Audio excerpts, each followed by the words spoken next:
For this morning, we have one speaker who is very dedicated and very hardworking.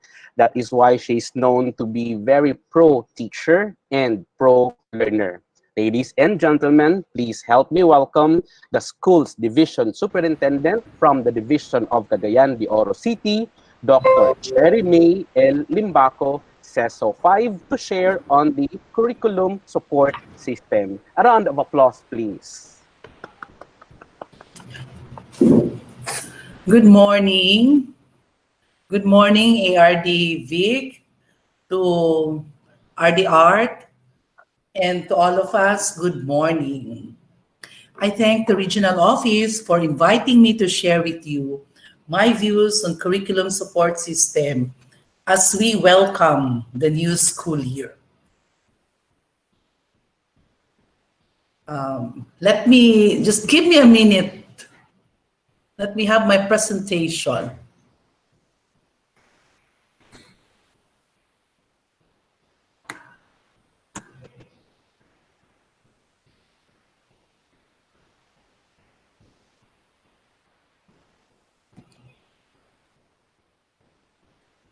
Okay, as Ma'am Cherry is preparing her presentation, reminders everyone to please mute your audio so we can clearly hear our presenter for today. Okay, take it away, Ma'am Cherry.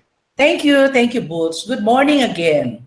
The presentation that I will share with you this morning is a product of the series of meetings I have conducted with the teachers of Cagayan de Oro City.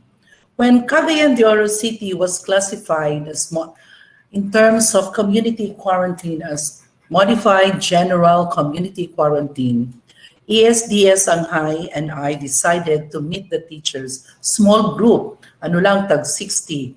We went from one district to another district. And listening to their stories and their views about the opening of classes, I was able to generate some ideas and insights, which I think is very important to curriculum support system. We have to remember that because of COVID-19 pandemic, education has been hit particularly hard, really hard. Classes were suspended and all of a sudden stopped by the third week of March. And because of this, my personal view and from the stories I have heard from my co-teachers here in Cagayan de Oro City, dropout rates across the region are likely to rise as the result of the disruption to education access. The interruption to education will have a long-term effect. And the implication is one thing that we have to be very, very, very careful, because we shall be dealing with children who are the most vulnerable. They say that education is life-saving. It instills hope for a brighter future. Earlier, ARD Vic said, education can't wait, as said also by Secretary Briones. In COVID-19 pandemic, children are the hidden victims of COVID-19 pandemic. But we have to give hope to our school children, to our parents, to all the learners. We have to inform them that the Department of Education is here for our learners. Regardless of the situation, we ought to journey with our learners. I'd like to start with a timeline. On March 9, 2020, the President declared a state of public health emergency in the country. During that week, classes in Metro Manila were suspended. In Cagayan de Oro City, for example, on the evening of March 15, Mayor Moreno gave me a call and informed me that on March 16, all classes will be suspended. We were not ready for it because we were not done with our year-end examinations. June 1 was the first day of enrollment because on May 31 was the last day of 70 days leave with pay. However, the department decided that teachers shall be on work from home. Come August 3 to 20, we shall have our pre-opening activities because August 3 is already counted as part of the class days. During this 2 weeks, 3-week period, we shall be conducting orientation to our parents. The orientation that we shall, please remember we shall conduct orientation. The orientation will not be a typical general assembly of the parents because we would like to organize the PTA or the HR PTA. This time, we are going to orient the parents on the different modalities or maybe on the modality that a particular school shall use in the delivery of instruction. We actually have 3 weeks, but these 3 weeks is very, very crucial. Crucial because it is during this period that we shall be able to gauge the kind of support we shall generate from our parents. And you see, kani siya nga period, morning time nga itong instill good sa itong parents na dili good pwede magpasok ang ningas kugon mentality. On August 24, shall be the formal opening of our classes. Let me share with you also something about our curriculum because kung ato ni siyang makuha, then we will fully understand what are we going to do when our classes shall start. When RA 105-333 was enacted, the number of years in basic education was increased from 10 to 12 years. That means you get to see that the senior high school is a statutory right afforded to our learners. Then in 2013, January of 2013, the implementing rules and regulation of RA 105-333 was enacted. In 2016, Republic Act 10157 or the Kindergarten Act was enacted. Because of this act, we said that kindergarten now is mandatory and a requirement prior to grade 1. The omnibus policy on kindergarten education was released through DepEd Order number 47, series of 2016. Now, I'd like to share with you also the curriculum framework. Dinhi ko mo angkor sa akong curriculum support system. The curriculum support system can be seen in the K-12 curriculum framework. When we speak of curriculum support, we refer to teachers, learning resources, learning environment, assessment and exits, school leadership and management, community, industry relevance, and partnership. Now that we are into the COVID-19 pandemic, the education landscape has been changed. The delivery of instruction has been changed. Dili ni siya mao ang atong nakasanayan. That means, for the division, the region, and the department, we shall be conducting series of capacity building for our teachers. But the capacity building that we shall do for our teachers, we have to remember that we need to observe also the existing quarantine classification of a place. Knowing the quarantine classification of a place, then that will be our basis for our training design for our teachers. What shall we share sa atong teachers? 1, the learning modality delivery. This is very, very important because we shall go into distance learning. Akong na-realize while having nakahuman mi og 3 ka-districts, and I know we have our parents here listening to me, na-realize na ako together with the teachers na sa tulo ka learning delivery modality, ang in a way I would say pinakamaayo ang online learning. Why? Sa online learning, giingon man to sa presentation kanina ni ARD Vic nga, it is both synchronous and asynchronous. Sa synchronous, it's real time. That means na simulate nato ang face-to-face learning which is not available sa modular distance learning.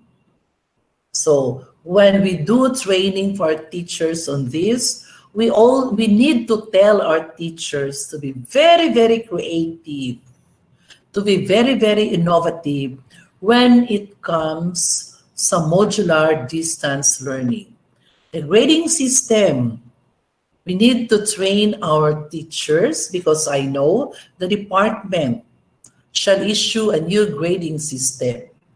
Another thing, we have to train our teachers also on monitoring of student progress. Sa unang manggod nga panahon, ang monitoring of student progress was very easy because the learners are inside the school, inside the classroom.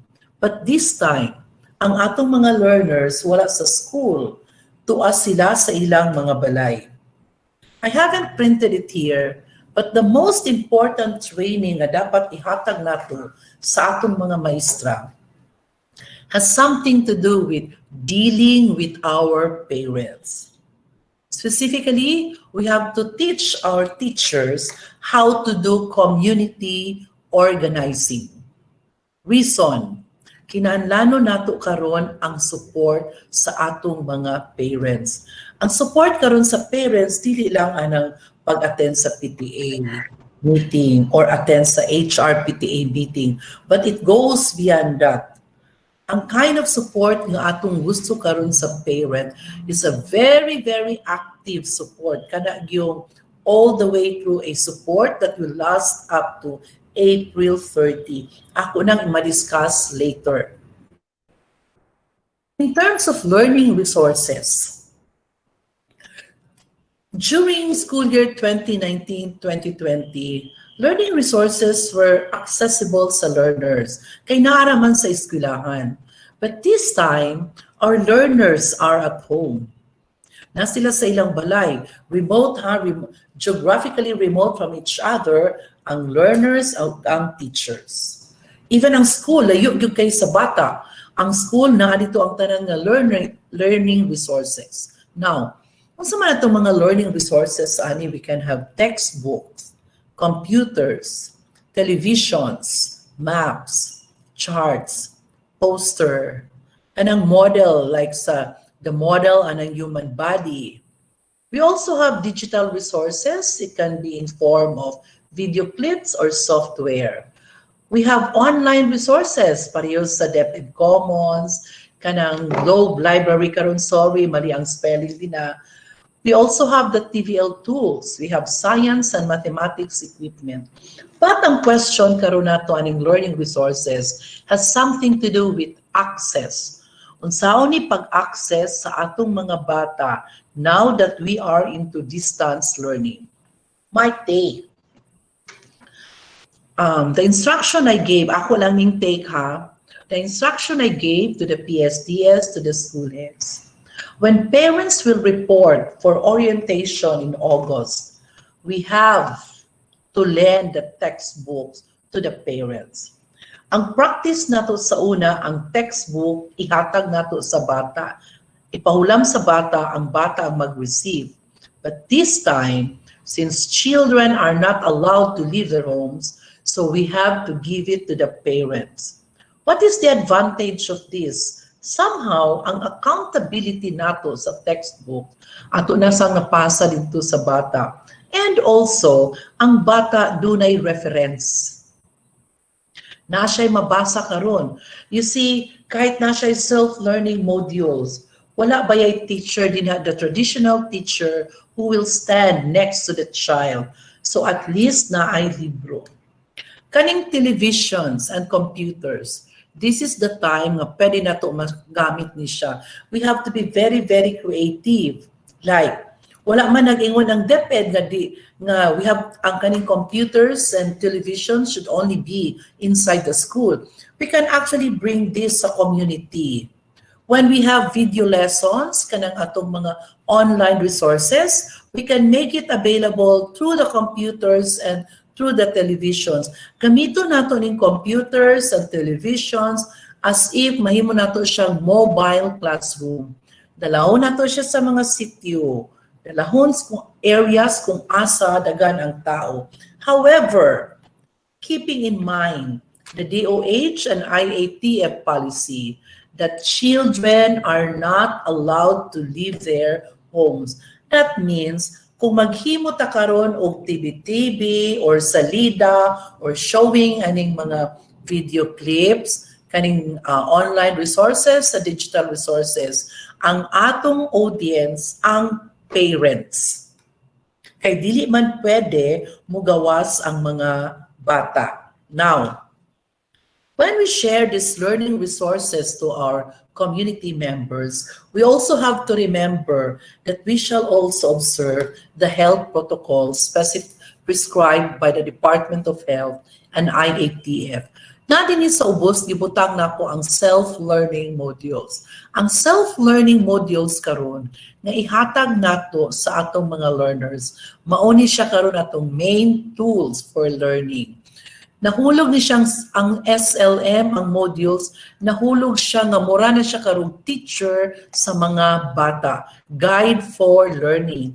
And we have to remember that regardless of the modality, be it online, modular distance learning, or radio and TV-based instruction, we will be using the same self-learning modules.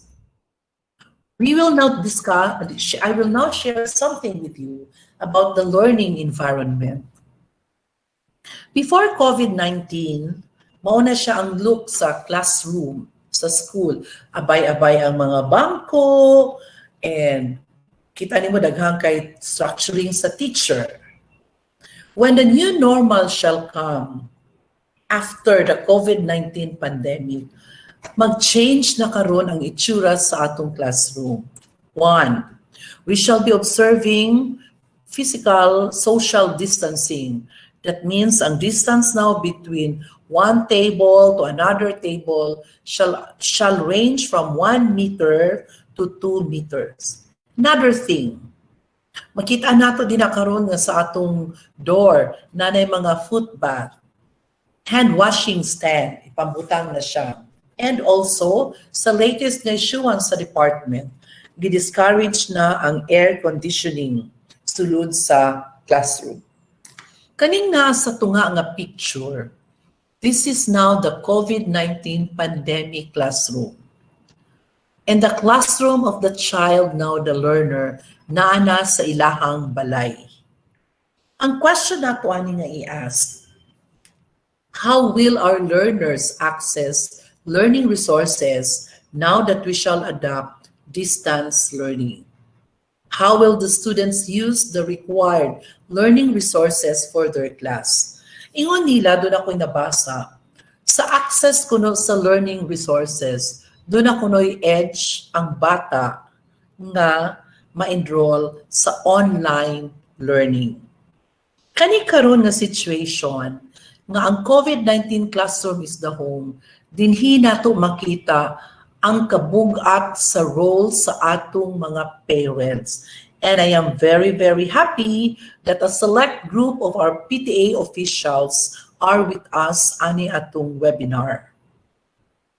Now, the question that we shall also ask, how to provide a rich experience to all learners who are now without the traditional teachers standing beside them in classes. Let me repeat. The question that we shall ask ourselves and try to answer and think about it.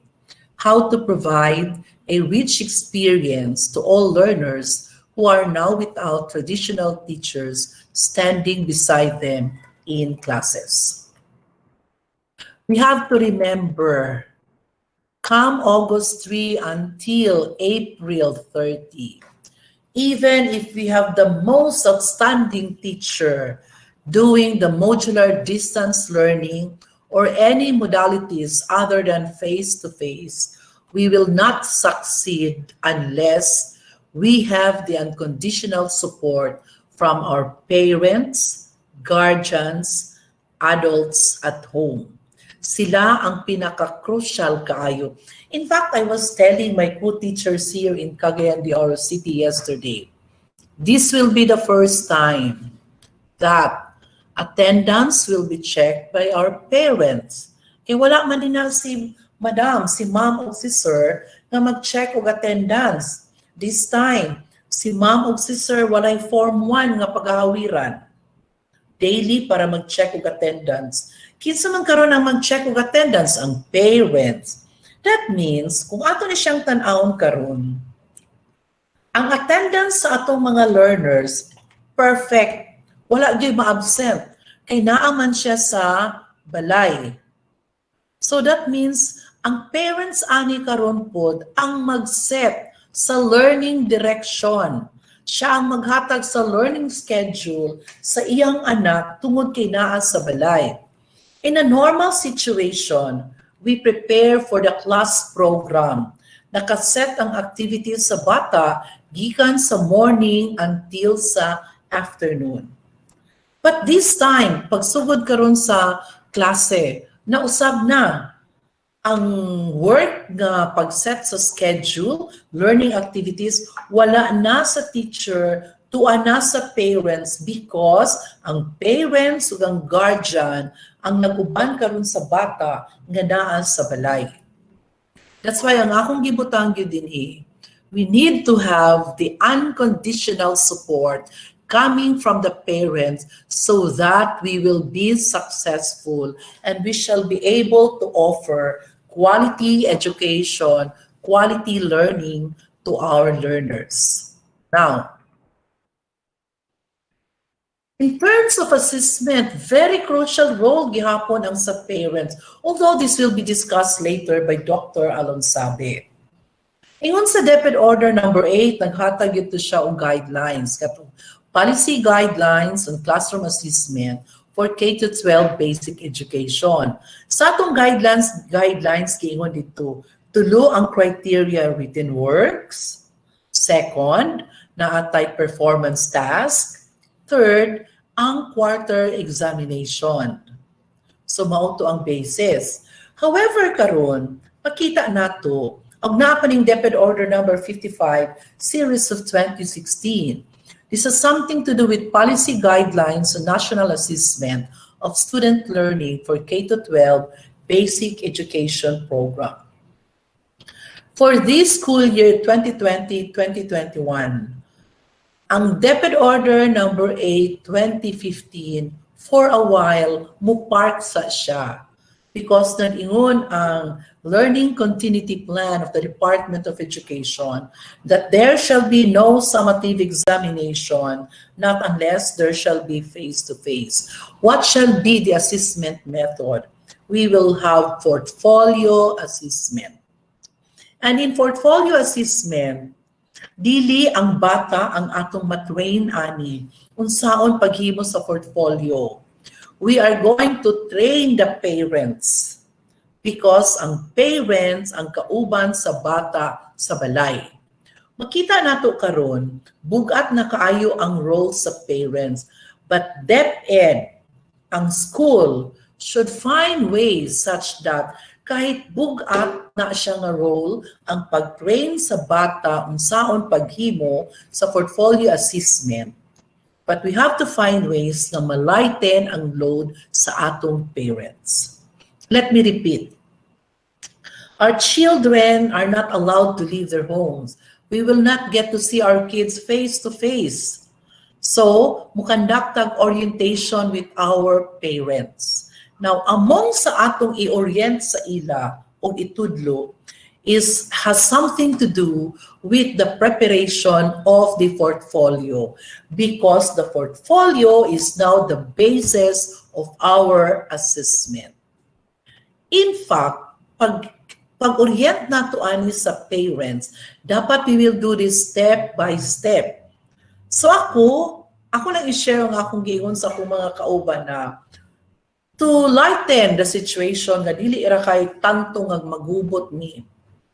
Kay kuan maguna siya, the reaction of the parents, dili na to ma-predict ang ilang reaction. But when we tell them, nga ato po silang i-train, I don't know if train is the right word, but that's the only word I can think of. We will train and teach them how to prepare portfolio in turn. Sila na po ang mag-train sa ilang mga anak or mag-guide sa ilang mga anak. Now, ang akong gihatag na initial instruction, I think we ought to give kanang plastic na set, plastic na envelope, a folder, butangan og fastener, then butangan og coupon bond papers. But ang instruction ako sa bond papers, not the plain bond papers. Katubit ang mga bond papers na naanay line-line. Nakananay mga linya as if it looks like a pad paper. Later, i-share na ko nga nung kinahanglan na yung points. Now, kung ako ning ihatag sa akong mga points, although lisod gid ako sila i-convince, lisod ako sila i-convince about the preparation of portfolio, but I need to and I have no other choice than to train the parents. That's why I said earlier, akong ibalik even if we have the most outstanding teacher doing the modular distance learning or any modalities other than face-to-face, we will not succeed not unless we have the unconditional support from the parents, guardians, and adults at home. Now, so makita nato the involvement of the parents. We need parents' involvement and commitment to assist their children in the preparation of portfolio. Kaya ang portfolio naman ang atong assessment method. So kinsay mag-orient ani teachers. And my suggestion, when we orient the parents, dili dapat kana bitaw muratag nag general PTA assembly sa school. Dapat ang orientation shall be by section. And we also need to observe the health protocols prescribed by the Department of Health and IATF. Probably maingon mo nga, dugay kay ni mahuman sa among orientation. Kahit padugay ta mahuman, but we need to convince our parents to help us, to support us. Ang atong gikinahanglan aning na support, unconditional support.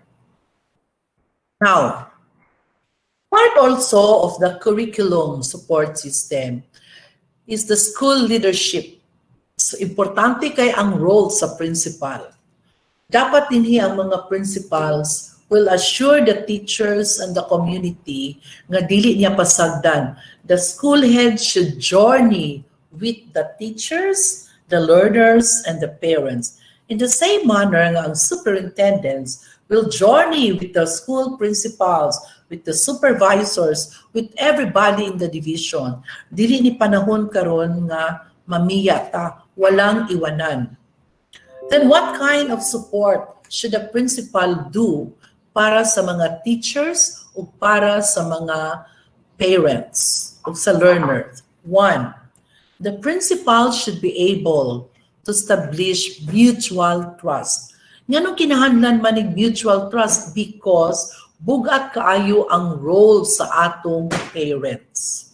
Now, dapat ma-convince nato ang parents nga kahit pa nag-change ang ilang role karon, ang relationship between the parents and the school, but the school is there, the leadership is there to support the parents and the learners. Second, the principal should be able, or the school leadership should be able to communicate clearly and often with the stakeholders. Dapat walay assumption, ani. We need to talk to them. In other words, dinhi nato makita ang constant and regular monitoring of student progress. Dili man pasabot nga nag-distance learning na ta, dili na ta mag-monitor sa bata. I'm pretty sure that the department will issue an order that has something to do with monitoring of student progress. Remember, sa regular nga school days, like last school year, Part sa atong work, and it was allowed, we conduct home visit. Maybe now, we shall also be required to conduct home visit, but keeping in mind also the health protocols. Why? Kay kinahanglan nato ma-monitor ang progress sa mga bata. Another thing that the principal, the school leadership should do, connecting with people as individuals and as a group. Now, nata karon sa gitawag nato nga Brigada Eskwela. If you notice, ang response karon sa community sa Brigada Eskwela is entirely different sa iyang response nga gihatag last year. Last Brigada Eskwela in 2019, parents were actively supporting the school, helping the school, because at the time in 2019, wala pa man tong mga restrictions. And another thing also, kabalo ang mga parents nga naay learners nga mosulod sa school. But for Brigada Eskwela 2020, it is entirely a different picture. Why? Aware po na nga itong parents nga walay learners nga mo eskwela come August 3 or August 20. However, ato sang i-remember nga there are parents who shall be coming to the school. Now, makita nato nga ang demand sa Brigada Eskwela, ang kind of support we get from the Brigada Eskwela is dependent on the presence of the learners sa school. But karong panahon na, even if the learners nara sa ilang balay, we need the support of the parents. We need the support of the entire community. Kaya na-mention bitaw ni ARDV kaganina nga, it takes a village to educate a child. So dapat ang atong school leadership, that includes the teachers, the principal, they know how to create the demand. We have to inform the general public that they owe to help us. Another thing, the school leadership should distribute leadership throughout the organization, meaning dapat tanan shall be given a role dinha sa school because ang situation karon very, very fluid. Okay. But all these things, ang usapod ka factor sa success sa distance learning, naapod sa kamot sa principal. Because ang principal man ang mag-navigate together with the teachers. Sila pod ang mag-set sa direction. Ang principal, mura din siya lighthouse. Siya ang duulan sa mga ginikana nato o sa atong mga stakeholders. Now, nanata sa pinaka-crucial nga part because this is a seminar or webinar involving capacitating our parents. Mao na ni. This is something to do with community partnership. Sa una, daan naman ta na ay community partnership. But the community partnership now, mas gikinahanglan nato more than ever. As employees of the Department of Education, as educators, we need to create the demand for our LGU, parents, and other community members to help us. Let me repeat this. We need to create the demand for our LGU, parents, and other community members to help us. We have to remember one size doesn't fit all. So ang atong approach ani, depende. Kinahanglan, we should be very, very perceptive. Ang atong approach kang letter A might not work kay letter B. So part pud ani sa skill nga atong i-develop. We need to listen to what one is not talking. We have to read body language if you can. We have to understand sa ilahang mga actions and gestures. Then, kung ato na nang mabuhat, we can easily create the demand for the LGU, the parents, and the community members. We have to inform each one of them unsay stake nila ani, unsay ilahang role sa new delivery of education. Now, kita sa school, we need to organize our stakeholders. Dili na ni siya pang PTA meeting. Kung ano ni, we go beyond the PTA meeting. We go beyond the HR PTA organization. Karon nato gikinahanglan. Like, makita na ako si Mr. Humilla, ang Federated PTA President sa Cagayan de Oro. Sa tanang activities sa school now, even now summer, COVID-19, he is with the school. And in fact, ingon siya sa ako, nga kanang, he will support the school. Ang iyang support kuno karon sa schools, kung sa una 100% karon, moabot na yun ng 200%. We need to organize our stakeholders. When we organize our stakeholders, we need to clarify our common goals. We have to tell the group what we want to achieve. Dili na to sila ipatagna unsay atong gustong may tabo. Second, we have to listen to them. Okay. We have to listen to our stakeholders. We need to identify the people who are willing to work. When we call for a meeting, dili tanang tao din ha ang sincere nga mutabang sa ato. But kita as school leaders and as teachers, we have to, together sa atong parents, active parents sa school, we have to identify the people who are willing to work with us. Ang atong parents, tanan magina sila mutabang, kay naman ang ilang anak. But ang akong point ani, kaning tabang bitaw nga beyond the anak. It is for the community. Because of this, the school needs to build leaders from the community. Kung maka-identify takin sa itong willing kayo na mo help, then we can, in a way, enhance their leadership capacity. And also, we need to mobilize the community now, especially na mag-distance learning ta. Kanang pag-mobilize sa community, this is very, very crucial. Item number 2, 3, and 4, very, very crucial ni siya when it comes to module distribution and retrieval, which I will discuss in a while. Now, the support we need from our parents goes beyond their commitment to the HR, PTA, and the PTA.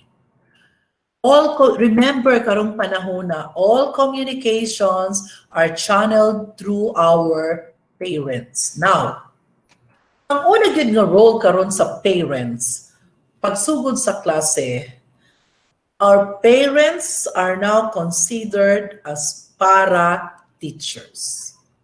That means we have to capacitate our parents. I-capacitate nato sila og ayo. We have to train them. I'll give you an example sa pag-capacitate sa parents. Let's talk about kindergarten education. Sa kindergarten education, when one is 5 years old, mag-enroll siya sa kinder. O sa iyang kakatunan sulod sa school, makatuon siya sugod sa pagbasa, makatuon siya sulat. Kinsay nag-facilitate ang teacher. But this time, ang teacher wala na sa school. That means, ang teacher karon, the kindergarten teacher, will meet with the parents sa iyang mga bata, and together with the parents, maghimo sila karon og learning plan para sa bata. And this learning plan will be implemented by the parents because ang parents man ang kauban sa bata sa balay. Earlier, nag-ingon ko that when we orient our parents on portfolio assessment, tagaan nato ang mga bata o katong coupon band nga nanabitaw mga naka-lines. Mauni siya ang reason nga nung gusto nako ang i-provide nga coupon band na lines because sa kindergarten, for example, when the teacher and the parents shall decide on the learning plan sa bata, let's take the case writing pagtuon sa sulat sa ngalan. Ang teacher karon mao niyang i-discuss sa parents kay modular ba yata, modular distance learning kahit pa sa online. Ang arang-arang na ang online, kay pwede man ma-illustrate sa teacher. But just the same, ang parent gihapon ang muabay sa bata. Kanang writing lang ta sa kindergarten. So ang i-train karon ni ma'am ug sir, ang mama ug papa. Now, pag-uli sa balay, ang mama ug papa na pod ang magtudlo sa bata unsaon pagsulat. Ma-imagine ba ninyo ang situation if we cannot convince our parents to teach our children how to write, ang damage dako kaayo. Makita na to earlier, nag-ingon ko sa inyo nga ang implication ani dako kay siyang implication in the future kung ang atong mga bata dili makasulat. So that's one. Sa kindergarten, ang part sa lesson karon sa kindergarten, sounds sa letters, the sounds of the alphabet. Now, sa module, kung modular ang approach, dili man mo tingog ang papel. Kay papel man na siya. So kinsa atong i-train ana? Kato na pod ang atong parents. Sila atong tudluan sa mga sound. Because in return, pag-abot sa parents sa balay, sila pod ang magtudlo sa ilang mga anak sa sounds.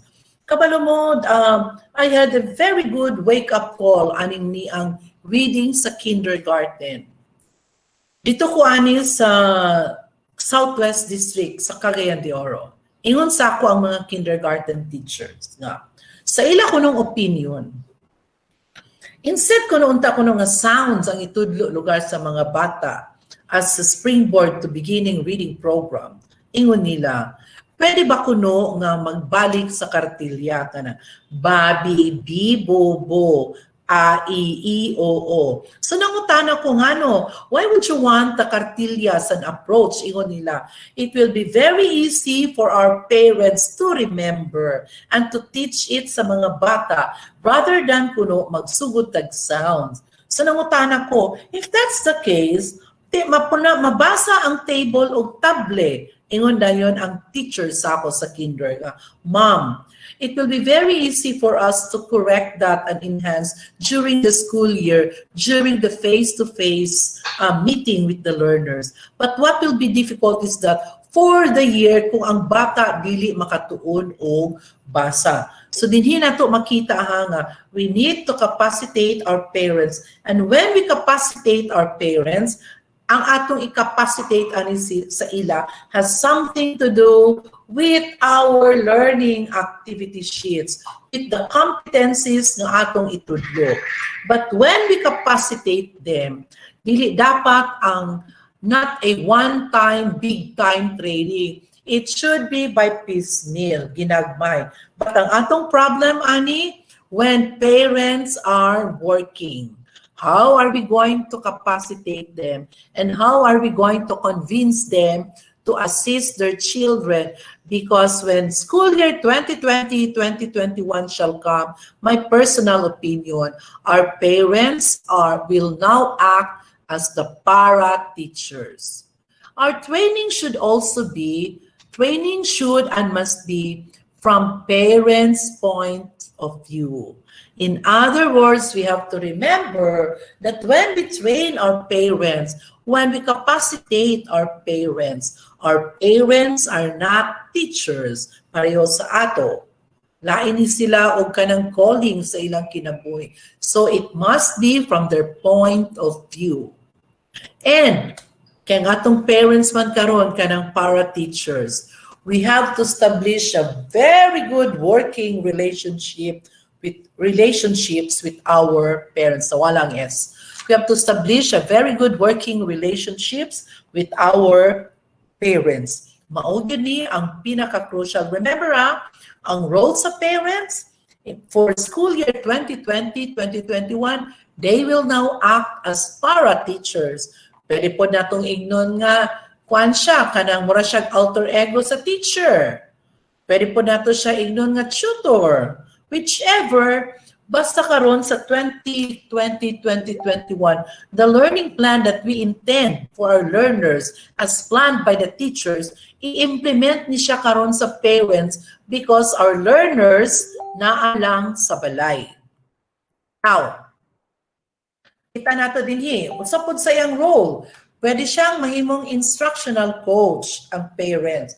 Kay tungod kay one day sila mag-uban, so full day ang iyang instruction. Siya karon pwede po siya maghimo og learning plan para sa iyang anak. And in a normal situation, maoning role unta sa classroom teacher nga mo'y magplano sa learning plan sa usa ka bata.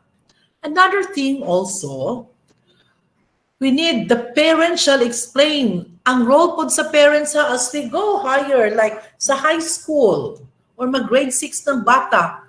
Kapag ang bata doon ay difficulty sa usa ka concept na na-appeal sa iyang module, who will explain that difficult concept? It is the parents. So the parents shall explain to their children difficult concepts which would have been done by the teachers. So karon, kanang makita na nato siguro ang mga balay nga nanay blackboard or whiteboards. Kaya ang may tabo karon, kaning mga learning activity sheets nato, kahit pagibutangan nato concept notes, napatay gihatag nga textbook, kinsa may mag-abay pag-explain ani? The parents. Because the parents now shall create the daily learning routine of our learners. Kaning nga role is very, very bugat. Bugat siya in the sense that we need to convince our parents to support us. Earlier, ako yung giingon sa inyo nga, maski pag ang klase i-handle sa most outstanding teacher, but if and when the parents will not support sa distance learning, then mo fail gihapon. It is a different scenario kung ang mga bata naa sa school. So makita nato ang atong parents as part of our curriculum support system. Very crucial ang ilahang role. So on August 3 to 20, during sa inyong orientation, you take time to explain. Dili dapat ng one-time, big-time orientation. The orientation must be by grade level. Kung pwede, by section. And part of our orientation, we discuss to them kanang mga atong learning activity sheets. Kung dili nato i-discuss, then we might fail. Okay lang kung ang atong parents katong learned parents. Walay problema. However, dili man tanan ana. There are parents that we need also to help them. We need to help them, okay? So, kaniha the role of the parents as para teachers, pagkabugat gud kay ani. In fact, nakadungog na ta ng joke na nag-ingon sila nga, akong maukuno nilang work, then mahinan sa sweldo. Well, this is a concept nga dapat i-erase, maningkamot nga ma-erase sa ilang mind. Ang reason, that's why nag-ingon ko kaganina nga, we have to assure the parents that we will journey with them. That's why ato gid silang i-meet time to time and we need to communicate with them. Now, ang atong sang parents, sila po ang atong volunteers to help us in the module distribution and retrieval. Let me repeat, ang atong pong parents, sila po ang atong help sa module distribution and retrieval.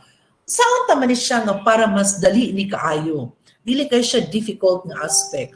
Ang akong suggestion gyud ani, sa sectioning sa usa ka section ba, kanang pag-sectioning nato sa mga bata, sectioning must be strategic. We have to consider the geographical location para ang parents nga mag-assist sa ato will come from that specific area. Dili na sila maglakaw-lakaw. Because atong i-remember na while it is true that we have parents who are more than willing to help us, but the case is, di man ta makahatag siguro og transportation expenses. Ang ato ani volunteers na good, parents and volunteers to help in module distribution and retrieval. So dapat ang atong sectioning ani strategic so that the leaders that we shall identify shall come from the same area only. Now, Kung ang atong parents mutabang man sa ato sa module distribution and retrieval, we have to be very, very clear with our destination. Asa ba gyud sila paingon maghatag? Second, ato po nang studyhan ang time in terms of time and motion. Nga dili sila magbalik-balik. We have to keep in mind nga kita mga Pilipino natay ningas kugon mentality. Usahay, dinhi sa sinugdanan, active kay ta, alert, but kadugayan, gakawala siya. So ang atong buhaton, we have to keep that fire burning. Permi yun nato i-encourage ang atong mga parents to support us. We have to create the demand for them to support us always and regularly. Another thing, ang atong parents ang mag-provide og logistic support. So, part of this, kanang mga arsa-arsa, anything, para ma-facilitate lang yun ng module distribution and retrieval. And also, ang pinaka-importante, our teachers, the school leadership, we should learn how to say thank you to them. Kahit unsa pa na kagamay ang ilang gibuhat, we have to recognize the effort. Kabalo mo, naagyo tayo sa kasi nga di nato dapat malimtan. Nganong kinahanglan nato ang parents and volunteers. Dili lang sa module distribution and retrieval. We have to remember nga natay milk feeding. Kung ang milk feeding dito lang sa eskwelahan, walay problema kay naara din na ang mga bata. Remember sa milk feeding pod nato karon, ang mga bata tuas sa ilang balay. Dayon, dili man po nato pwede mahatag ang gatas na good for the entire feeding number of, let's say, if it is good for 20 days, dili man po nato mahatag ang gatas na good for 20 days kay one. Kung walay refrigerator, madaot. Second, it has something to do with availability of supplies. So may tabog ginani atong gatas, ato ning i-deliver probably weekly or daily. And hence, we need the support of the parents and the teachers. Pero a reminder to the teachers, dili pasabot nga mutabang ang parents sa pag-distribute aning mga module. Dili pod pasabot nga sila ra. Kinahanglan na apod ta din na teachers nga mo tabang mo assist. We take the lead sa pag-distribute o pag-retrieve aning mga modules. And please remember, we have to say thank you and we have to recognize their efforts. By the way, napatay ipanghatag gihapon na kinahanglan gyud nato ang support sa parents pag magsugod na ta sa feeding program. Well, ang feeding program sa una nara sa school. Sa school giluto and then sa school rapod ang mga bata magkaon.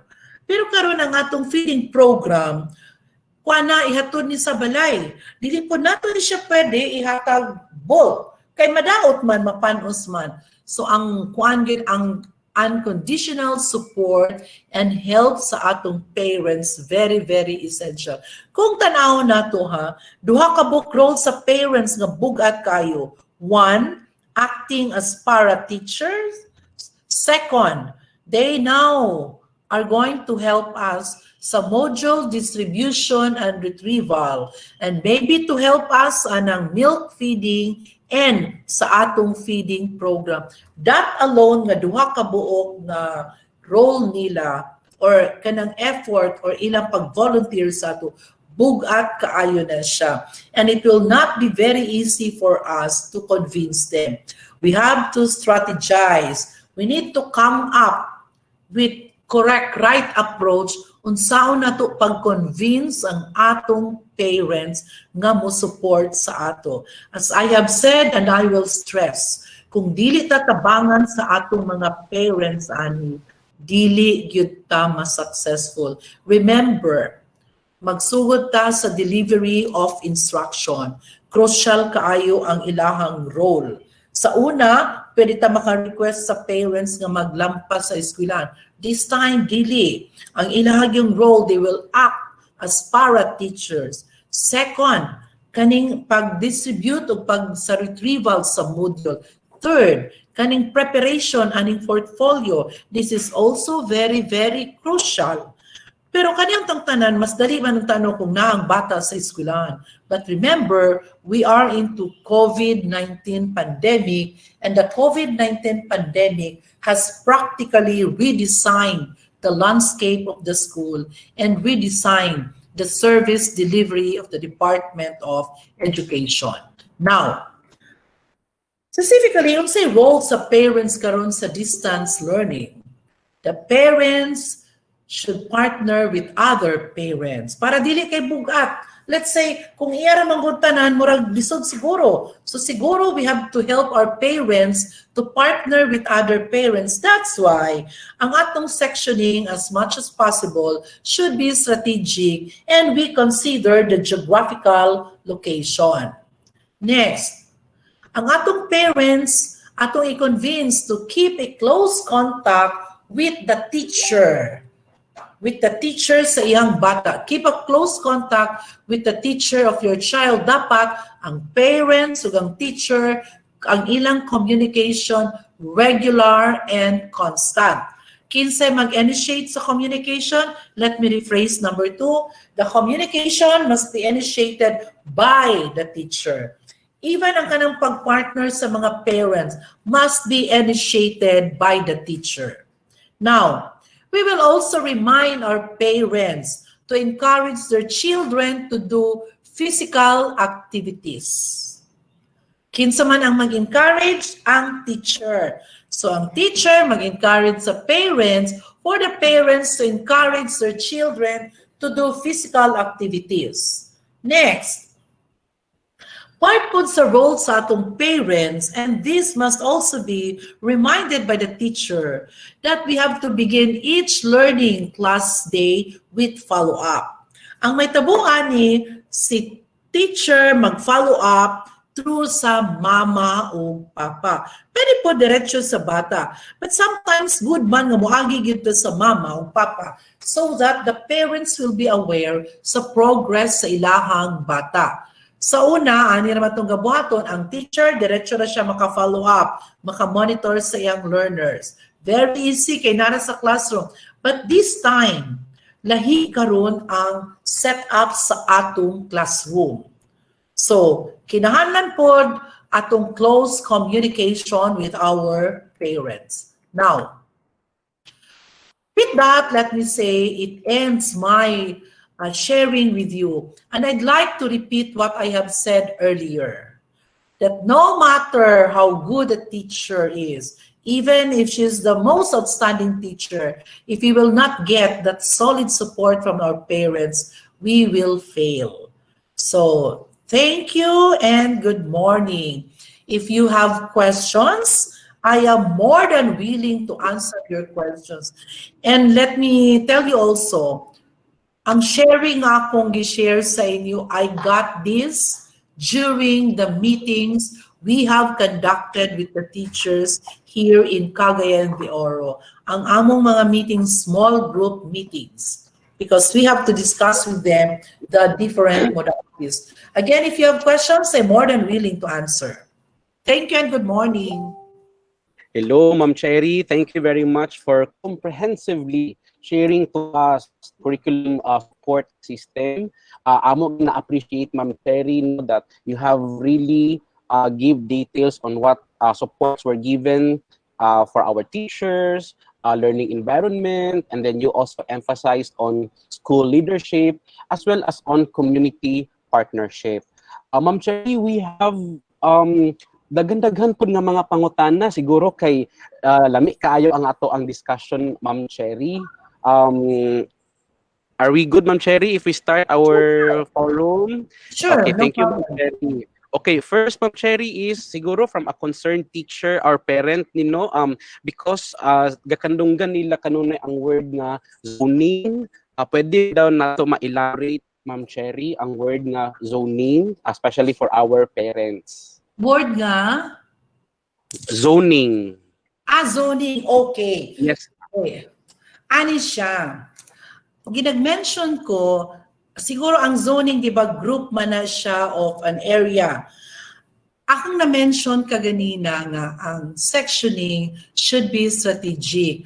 We shall, dapat unta siya by geographical location or by zoning. Nganong i-zone nato ang atong pag-section kana bitaw, dapat ang nasa usa ka section kung pwede mga neighbors, mga silingan. Usa sa reason, akong na-mention kaganina, it will be easy for the teachers also to monitor student progress. Second, naka-mention ko kaganina that parents should partner with other parents. Mas dali sila mag-partner kung naa sila coming from the same area. Third, usa magod sa very crucial role karon sa parents, kato akong gi-mention nga para teacher. Now, kung ang mga estudyante, they come from one area, it will be easy for them to help one another. Naka-mention ko kaganina sa early parts sa akong discussion. Now with this modality, and because of the difficulty siguro later nga ma-encounter sa atong mga bata, na ay tendency nga mag-increase ang dropout rate. But when kids, mga classmates, they come from the same area, naa sila'y klaro nga support system coming from their classmates, not only gikan sa ilahang parents. Ako, mo ginakong nahuna-hunaan nga gisuggest nako sa akong mga school heads that sectioning this time should be strategic and by geographical area. But when face-to-face shall be allowed, pwede ba ta mag-resection according to by homogeneous or heterogeneous? Pwede na siya. Pero sa pagkakaroon yun, mo recommend yun ko o geographical para dali ra yun. Okay. I hope I have answered the question. Yes, Ma'am Cherry, it's very clear no nga nga mas advantage kaayo para sa ato mga teachers o parents nga duol sila sa mas matag usa no para dili ra nato ang pag-monitor sa learning sa ato mga learners. Okay, Ma'am Cherry, naapod tay pangutana dinhi nga since kina-discuss man ang assessment, ang pangutana is pwede ba daw i-relax ang assessment karon panahon na? Unsay imong comment ana Ma'am Cherry? Akong comment. Atong i-remember nga ang assessment karon gamiton portfolio. So sa portfolio assessment, it has something to do with performance tasks. Kaya giklaro man sa atong LCP nga ang paper and pencil summative test will take place mahitabo when face-to-face learning shall come. Pero dili lang nako i-preempt ang discussion ni Dr. Alonsabe because Dr. Alonsabe will discuss about portfolio assessment. The only reason nga na-mention nako ang portfolio assessment because ang parents ang atong i-train unsaon paghimo sa portfolio. Musa siya akong nahisgutan. Kabalo mo kanang kanigyan bitaw, we as teachers, we have to be very, very convincing. Nga yung tabangan sa mga ginikanan ng ilang anak maghimog portfolio. Kuan lang, si Dr. Alonsabe lang to, ato itong i-park. Okay, thank you very much, Ma'am Cherry. Tuod, no, akong itag, no, karong hapon, si Dr. Alonsabe ang discuss about assessment and monitoring, but it's really good for us to hear some initial discussion about portfolio assessment. Okay, Ma'am Cherry, naay nangutana isa ka concerned community member. This is about the radio-based instruction. Kaya naada ko na yung mga geographical isolated and disadvantaged areas sa Cagayan ug sa Bukidnon. Pwede ba daw kuno nato ma-prefer ang AM than FM radio stations? Ay, thank you. Cherry. Ako, ma-agree yun ko, ana, nga ang AM nga radio station, mas taas siyang abot. Sa akong na-experience lang. Okay, dinhi sa Cagayan de Oro, ang pinakalayo, ang Dungguan, Kadayunan, nakaabot na ko dito. So nakita na ako nga dunay radio station. Now, ang ato sang i-remember nga kung ang atong modality, gamito na to ang radio station, mugamit gihapon tag the same self-learning module. Regardless of the modality ha, be it online, modular, or radio-based, same nga kuanta kaning module. And mo agree gyud ko ana nga pilion nato ang radio station nga dako og maabtan, dako og reach. Okay ra gyud na siya, Butch. Okay. Sige ma'am, daghan kaayo nag-flood sa ilahang mga appreciation Ma'am Cherry no sa ato ang group chat o pati sa ato ang Facebook live. Okay Ma'am Cherry, naay teacher nang na can they have a time slot in RBI? Time slot in RBI? Yes yeah, ma'am. Sure. Akong stand yun ha, kung pananglitan na makakita yun ko ka ng radio station, although na ako'y commitment. Ang ako yung ipatudlo, ang akong ipadiscuss, let's say, kung kaning nga time, i-dedicate na ako sa grade 3, ang akong ipagtudlo, ipag-discuss, a grade 3 teacher. Why? The teacher will be very, very passionate and mas kahibalo siya sa content sa lesson sa grade 3. Pwede na ko ma-share, Butch, ang akong plan sa Cagayan de Oro? Okay. Yes ma'am, please ma'am.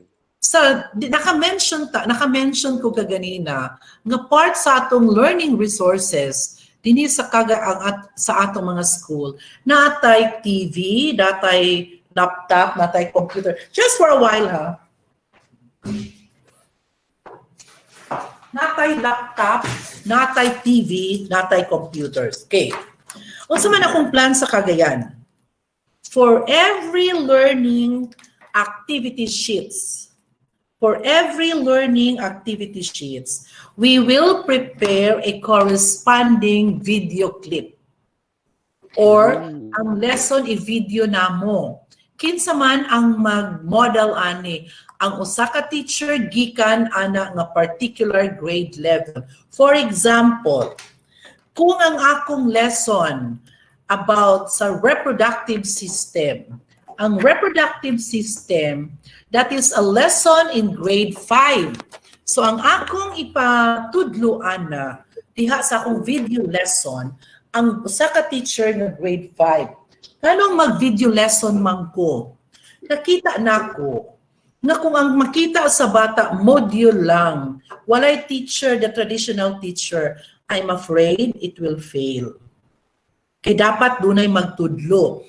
So, ako din gamiton karon katong mga TV, katong computer, pwede ko maghimo og mobile classroom. Isuri-suri na ako siya sa community. Mag-announce ko nga, kaninga oras, dinhi sa barangay hall, nami TV-TV. Ang among TV-TV, kinder. Unsa rin itong mga lessons sa kinder so that ang atong mga parents nga bakante, pwede sila mato sa barangay hall o mutanaw sa atong ipasalida para ilang masabtan. Dili lang nato i-limit sa RBI. Okay.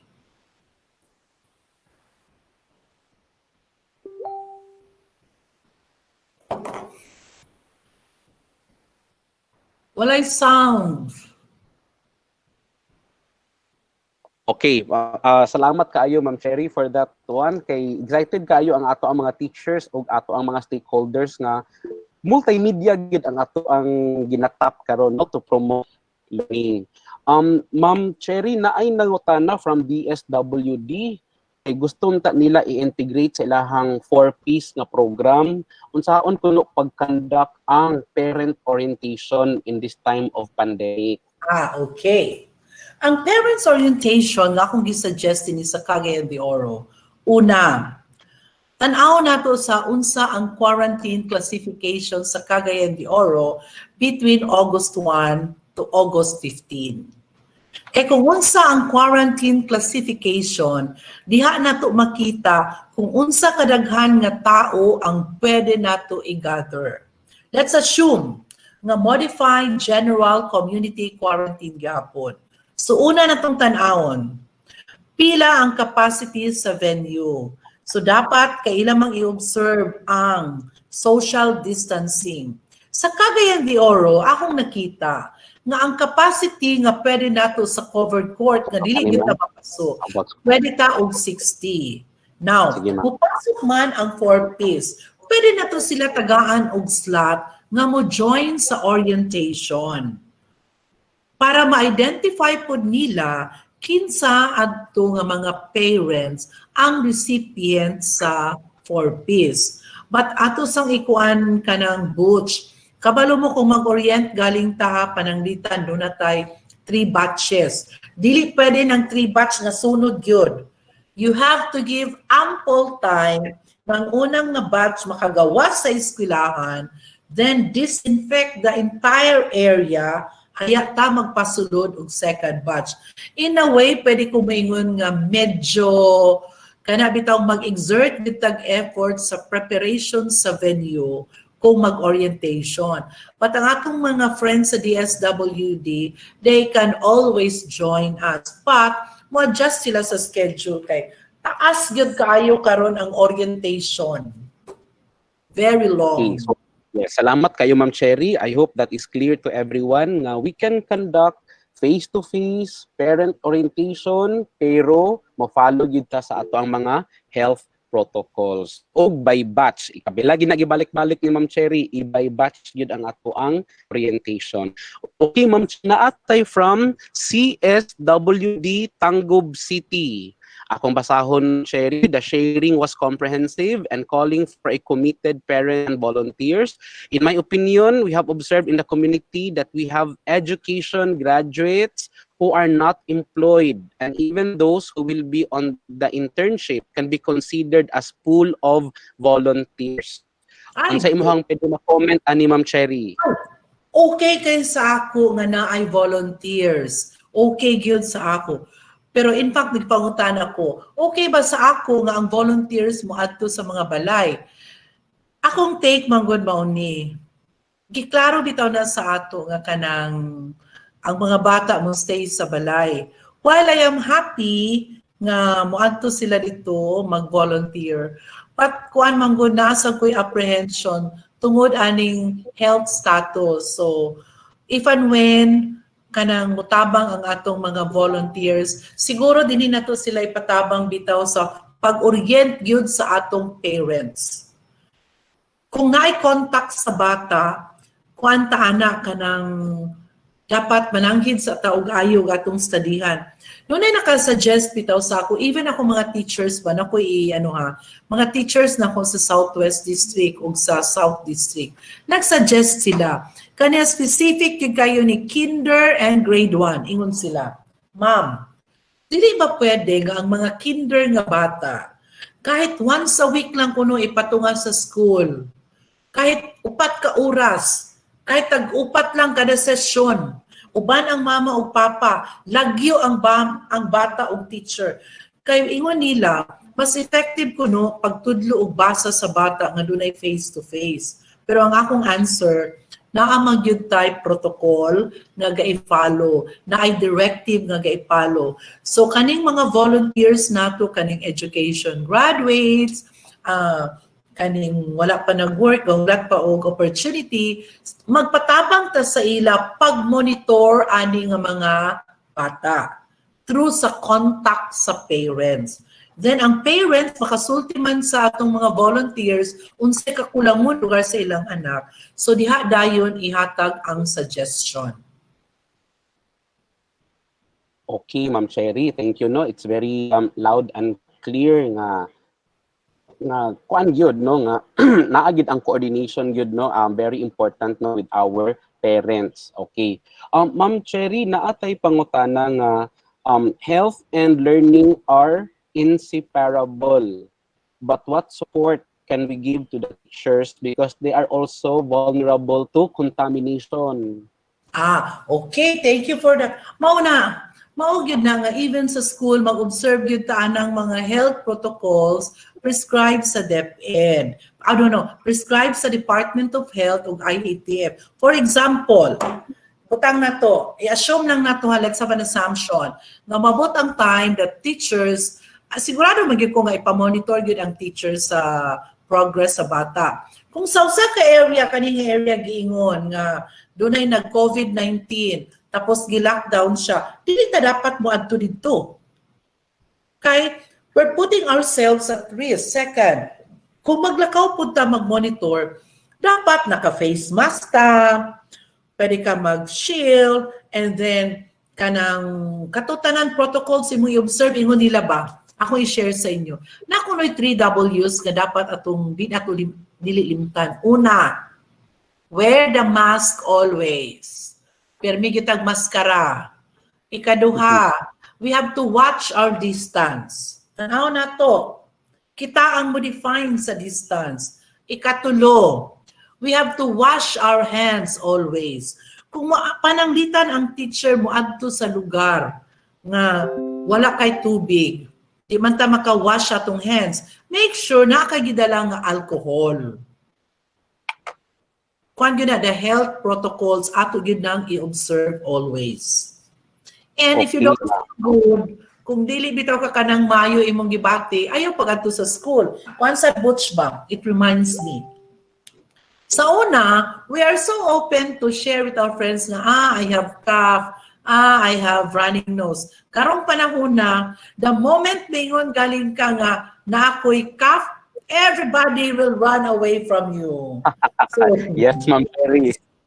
kuhan yun karon magbantay kita na nga, kanang kahit pa kanang init-init na ka, ay di kita gasama kay pag-ingon mo nga, ang akong temperature kay 37.6, everybody will run away from you kay ang atong association na karon kuan na kanang gabot na ta sa COVID dayon.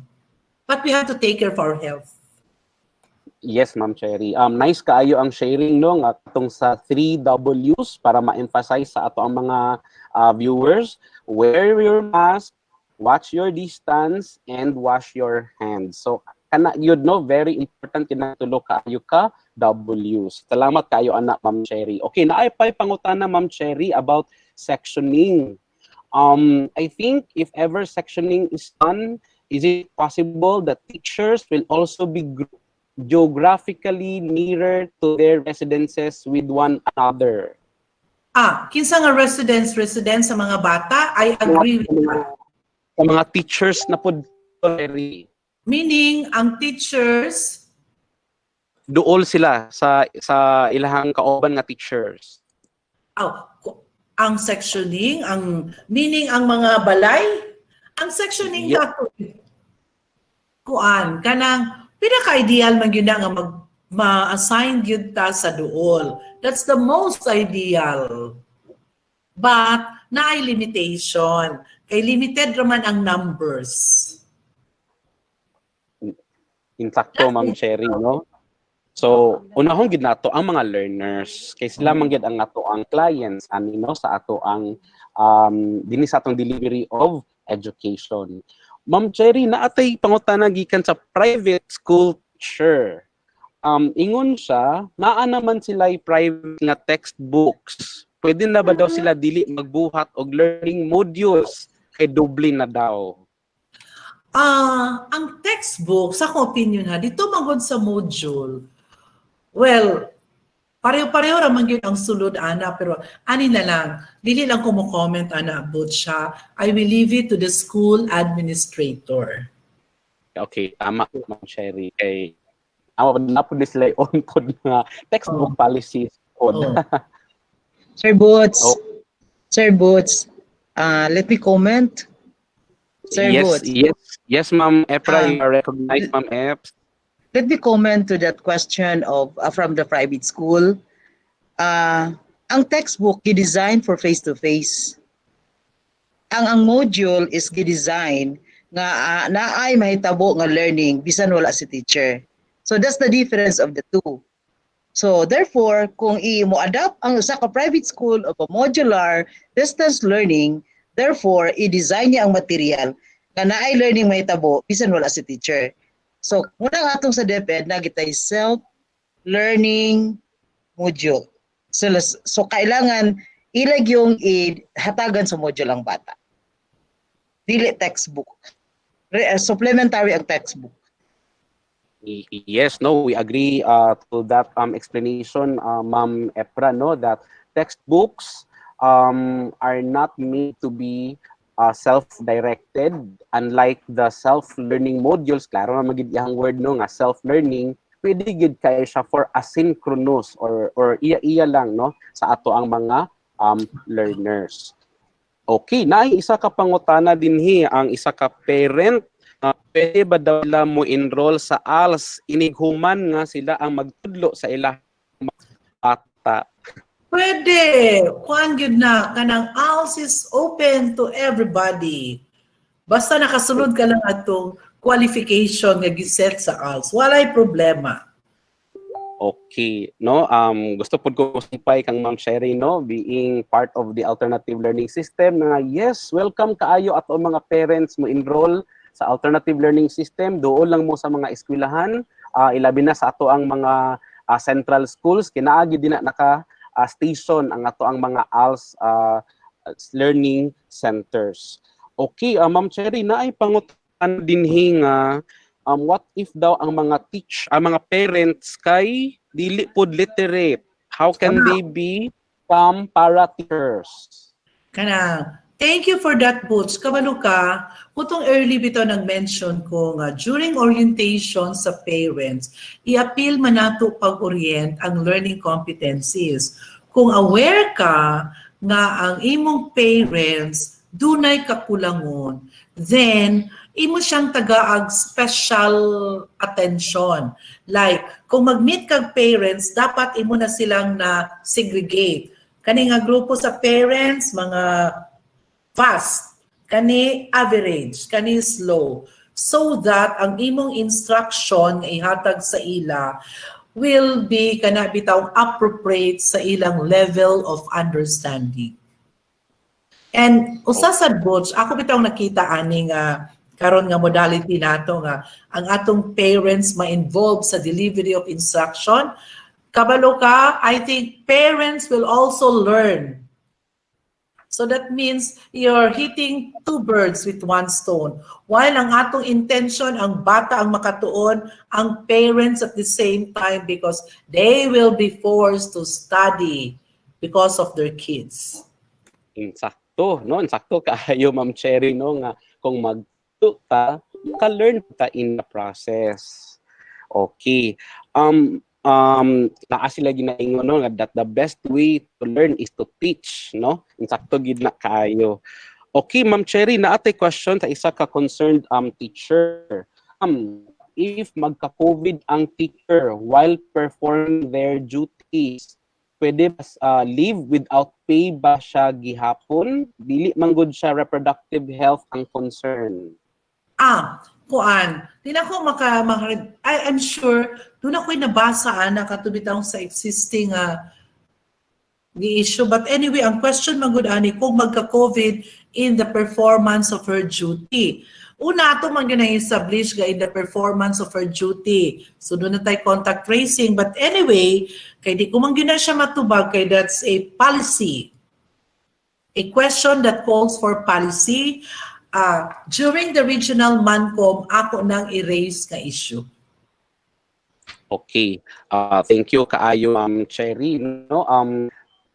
Kuan gid kaayo, very dynamic ato ang forum karon, no? Kay tungod maayo kaayo ang ato ang topic, ang pagka-present pud ni Ma'am Cherry with the topics today, no, which is about the curriculum support system. Let me read lang some of the positive remarks no nga akong nakuha gikan sa ato ang chat group. Super nice ang sharing and insights from our SDS in CDO. This is a great discussion so that teachers and parents will have to define the parameters in terms of their roles, responsibilities, and accountability, address concerns and issues in education amidst these difficult times. So this will fuel the power of collaboration in DepEd among all stakeholders, especially our dear parents. So salamat kayo sa ato ang audience no nga nag-affirm sa power of collaboration. Another positive remark here. Thank you, Ma'am Cherry, for the very comprehensive presentation with regards to the role of parents, teachers, and school leaders to achieve the goal of DepEd to improve the performance of our learners in this time of pandemic. So, salamat kaayo mga igsuon sa mga tanan nga positive remarks na inyong gipanghatag karong buntaga sa ato ang group chat o even sa Facebook nato nga live stream. pagkadaghan kaayo nga positive remarks, Ma'am Cherry. So we would like to thank everyone for all the questions that you have given, for all the remarks that you have shared to us. Indeed, no, we have witnessed a very comprehensive discussion on curriculum support system. So, Ma'am Cherry, any last words to share to our parents nga namiuban ka nato in this webinar? Okay, thank you kayo, Butch. Atong i-remember nga ang situation karon very fluid. Natay mga uncertainties. But even with that, we have to be very, very optimistic. If we entertain problems, then we will have more problems to come. I think we shall consider all these problems as challenges and opportunities for us to grow. Another thing, we have to establish a very good, in fact, yung super nice, good nga working relationship with our parents. Networking, we will collaborate with them. And then when we make decision, our decisions should not be from our point of view. It must be from their point of view. Ang atong consideration must be the situation of our parents. And ako yung i-repeat ang akong nasulat sa usa ka slide. Even if we have the most outstanding teacher to handle a distance learning class, if wala siya support, kana yung unconditional support from parents, then we will not succeed. Kwan yun ni, the support of the parents now is very, very crucial. It is make or break ang ilahang support sa future sa usa ka bata. Thank you and good morning. Okay, thank you very much, Ma'am Cherry, for that very wonderful part message for our parents and for all audience nga nag-uban ka nato karon. So, na-flash karon sa inyong screen ang Certificate of Recognition. So, let me read this kay virtual man ang ato ang paghatag karon. So, Republic of the Philippines, Department of Education, Region 10, Northern Mindanao, Zone 1, Upper Balulang, Cagayan de Oro City. This Certificate of Recognition is awarded to Dr. Cherry Miel Limbaco, CESO 5, the Schools Division Superintendent, Cagayan de Oro City Division, for her valuable contribution as resource speaker during the webinar series on Capacitating Parents on the New Learning Landscape, Regional Training of Trainers on July 9 to 10, 2020, present in Cagayan de Oro City, virtually, on July 10, 2020, signed by our Regional Director, Dr. Arturo B. Bayokot, CESO 3. Thank you very much, Ma'am Cherry. Please accept our certificate of recognition. So, salamat kaayo at ito ang comprehensive discussion. Salamat kayo sa tanan. Kita-kita ta puhon no, sa hopefully nga ma-okay na ang ato COVID pandemic. So, thank you again, Ma'am Cherry. Okay, so gusto nato ipahibalo sa tanan no nga sa ato ang Facebook Live. We already have 1,200 plus viewers na nata 1,600 plus ka comments, and we have 374 shares. Og pila ba ang ato ang reach karon? We reached 36,994 viewers sa Facebook Live nato karon. So daghan kaayo ta og naabot nga mga viewers, mga listeners nga very interested gid to participate in our web series on capacitating parents on the new learning landscape.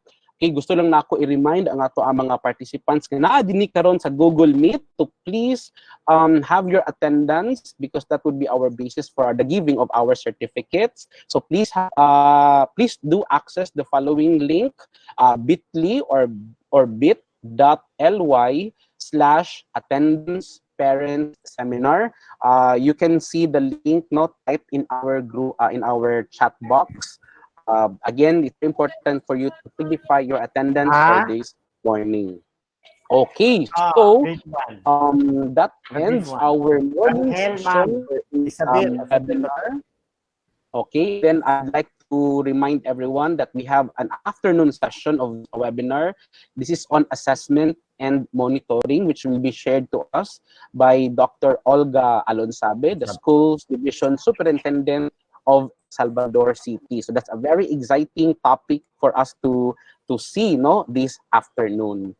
So salamat kaayo Thank sa you, tanan. Sir Boots. Yes, to our 39,000 viewers in Facebook, to our 112 participants here in Google Meet. Thank you very much, everyone. I hope you have learned a lot this Thank you, Sir morning. Butch. Yes, Yes, I've learned a lot. you know that family is love. And of course, education begins at home. Thank you very much. Have a wonderful morning. Let's have a productive day today. Stay safe and stay happy, everyone. Thank you very much. So,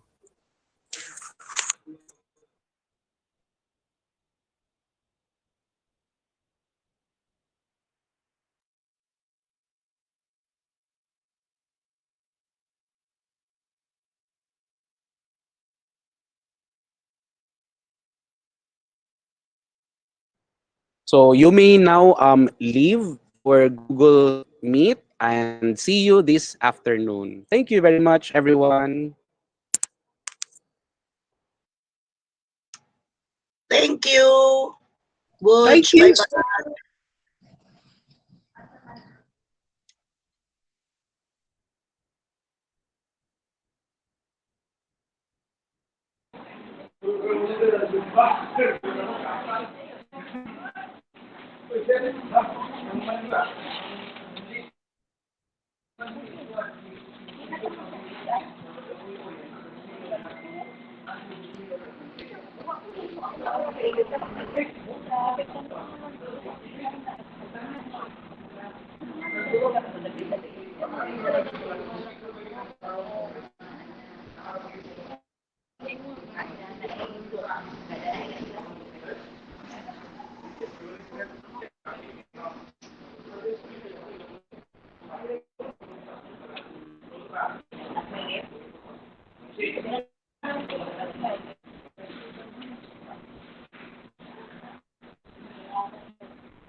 under the banner program RX Adobe, which stands for Region 10 Alternative Delivery of These. It underscores the alternative delivery modes under the remote teaching and learning. The 14 schools division offices of the region have crafted the learning continuity plans and board RX Adobe. Always ready for education emergencies, DepEd Region 10 will continue its tradition of excellence in delivering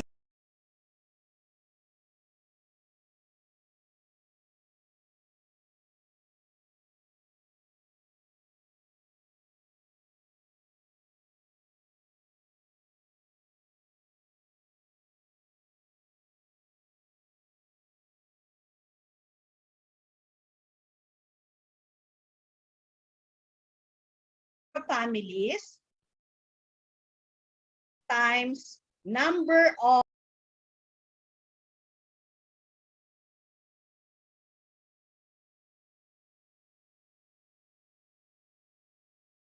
of